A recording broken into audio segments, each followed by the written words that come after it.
Whose shark is this? That's Caesar. This is Caesar. Hey, Caesar. So if we look on the floor of the pharynx, we can see the heart, and because we've picked away all the branchial cartilages, you can see the ventral aorta running forward out of the heart. You guys over there. And branching out the ventral aorta are arteries that are bringing blood to the gills, and those are called afferent branchial arteries. Okay. And there's 5 of them, or 5 pairs of them.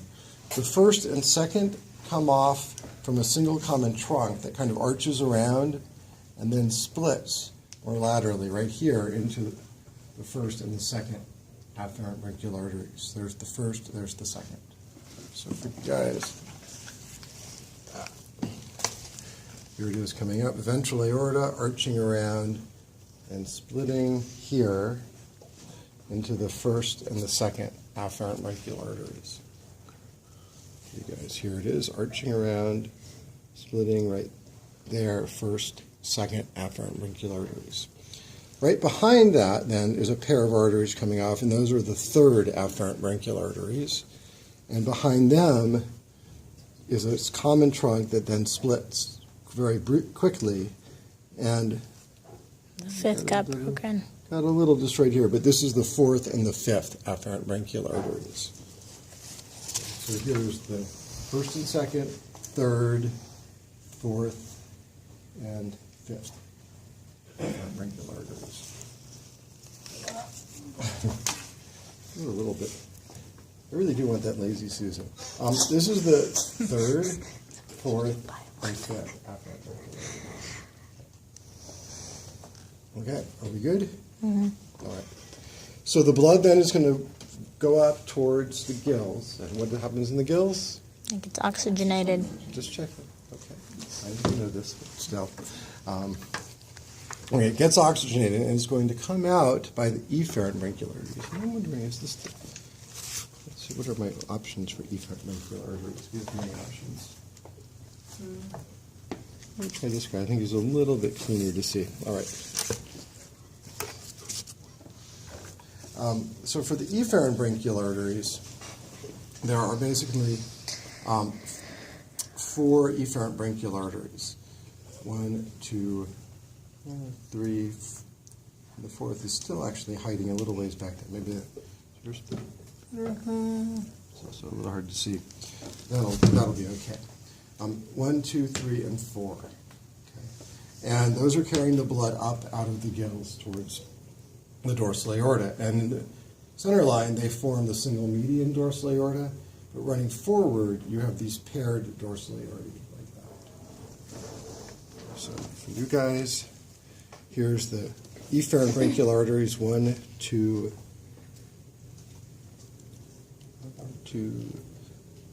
3, and 4 is kind of hiding back there. 4.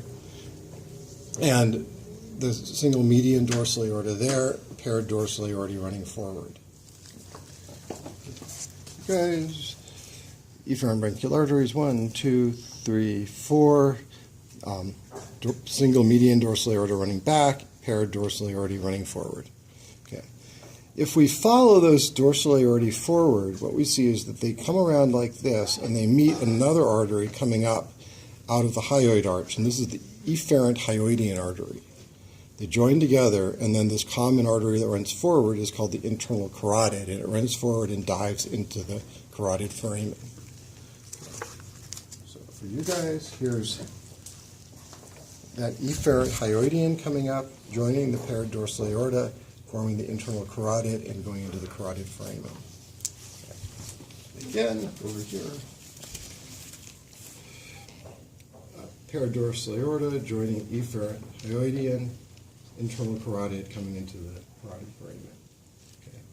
Now, running forward off of the internal carotid, you can see a little branch that right there. That would be this one right here. That is the stapedial artery. And it runs forward up into the head region, right there. Where did it go? Yeah, that's it. Right there. And the stapedial artery is called that. Did you guys see that at all? Because in mammals, that same artery is still present, and it runs through the stapes, which is one of the little middle ear bones. There's a hole in the middle of the stapes. The artery runs right through that hole, and that's the stapedial artery. And we still see it in these guys. So we do see it in these guys. Okay. Cool. Couple other arteries going on in here that are difficult to see, but if we look in front of the spiracle in this space, and I'm not sure you're going to see it, but I'll just sort of show you generally where it is. There's an artery that leaves the spiracular region called the efferent spiracular artery. Can you show us? Yeah, it's right in here. Okay. Coming up. Okay. That would be in this region right here in the front of the spiracle. Okay. You guys in here.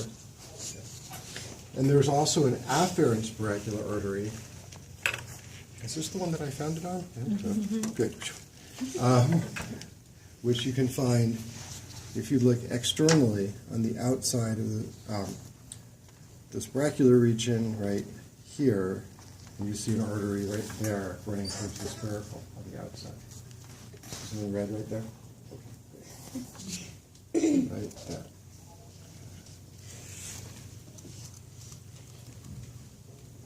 That's this guy. Okay. All right. We come back to the lining of the map then. There's an artery that comes off the second efferent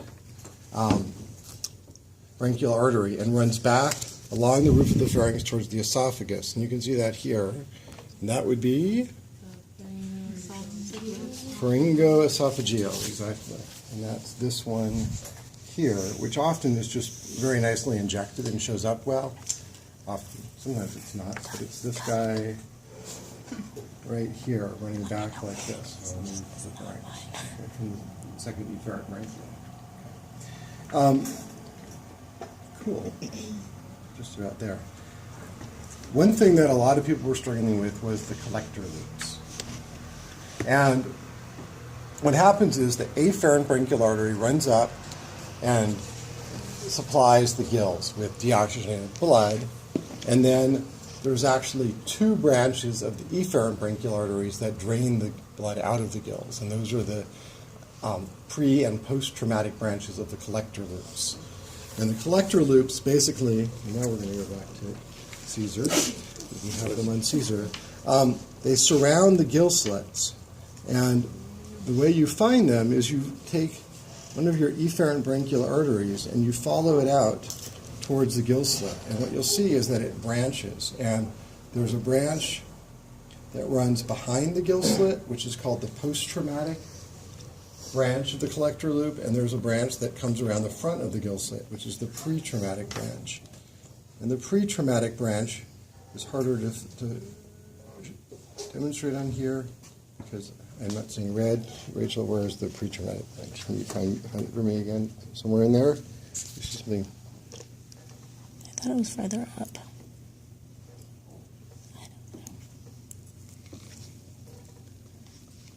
No. Seeing it? No, I'm not single. We had it before. It was there.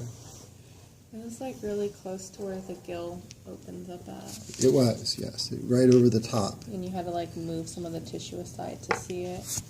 That was how we did it before. Okay. We're going to find it, guys.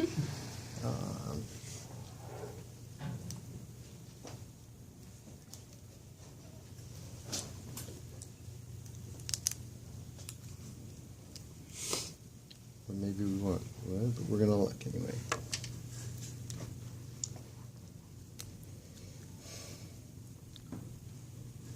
Yeah, that's right. There we go. You see it right There's that piece. Right. That piece right there. right here. Yeah. Right there. So here's that post-traumatic branch, and then the pre-traumatic branch, which is right in there. Did you see something red? I hope so. Good. Okay. See, this is good. You guys can see more than I can. They should make sharks injected with like colors for colorblind people instead of red.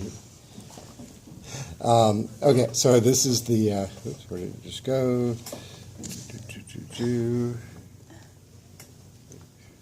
Rachel's helping me out. It was right there. There we go, yep. Okay, here's the post-traumatic branch again, coming up, and this is the pre-traumatic branch branching off of it right there. Do you see that? Emily looks skeptical. It's kind of hard. It's a little buried. I mean, I saw it when I was looking at her shark earlier. Okay. All right. Once again, When you would ask, since it's hard to find. yeah, I would have a hard time getting a pin in it, but Yeah. it might be a good challenge.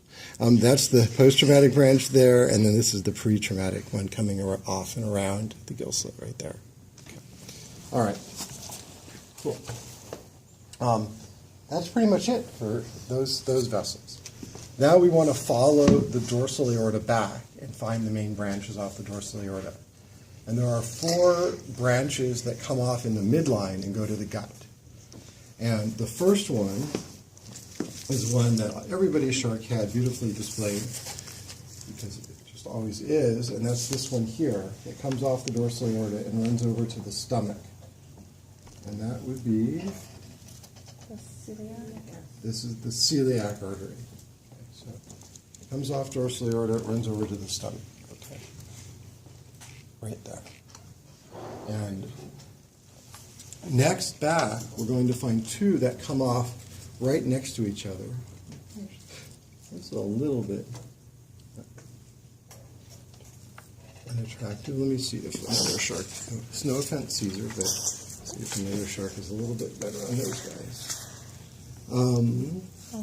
Yeah, that's easier to see on this one. The next 2 come off, and one of them is the more anterior one, and it kind of crosses back and runs towards the intestine, and this is the anterior mesenteric artery. It's this one right here. This one right here. Then there's one that usually at least leaves further caudally off the dorsal aorta and runs forward towards the spleen and the stomach, and that is the lenogastric artery.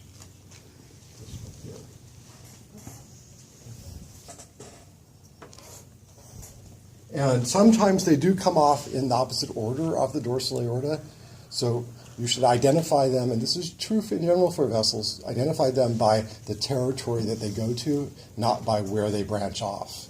Okay, sometimes they branch off a little differently, but if it's going to the spleen and the stomach, it's always going to be the lenogastric. If it's going to the intestine, it's always going to be the anterior mesenteric. Okay. Then, last but not least, there's a little tiny one that goes specifically to the digitiform gland or rectal gland, and that's this one right here, and that is the posterior mesenteric artery.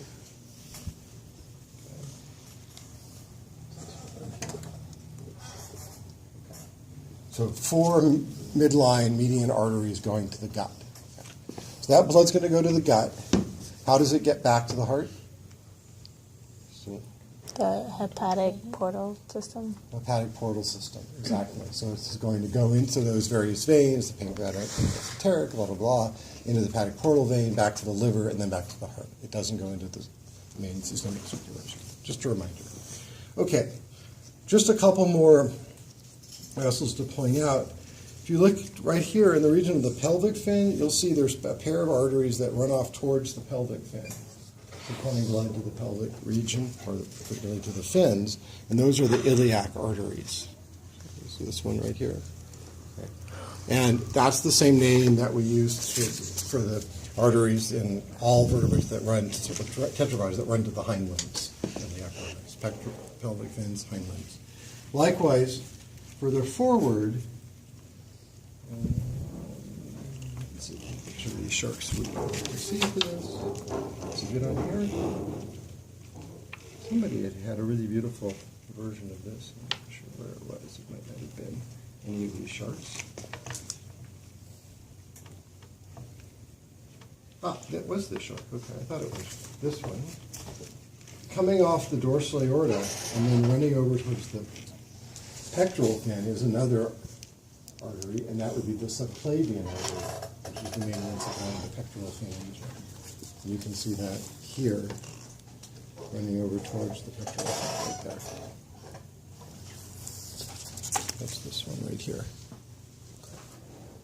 And I don't think we can quite see on any of these sharks it coming off dorsally aorta, but if we just go a little bit further back, you usually see it running over just a little bit behind the last efferent branchial artery. I don't think we're going to do that without more major dissection that I'm wanting to do right on this shark. Okay, so are we pretty much, I think so. Yeah, there's a few smaller branches off some of those vessels that I didn't go into, but those are all the major vessels. So I think we're pretty good. All right. That's good? Yeah, you got it all down?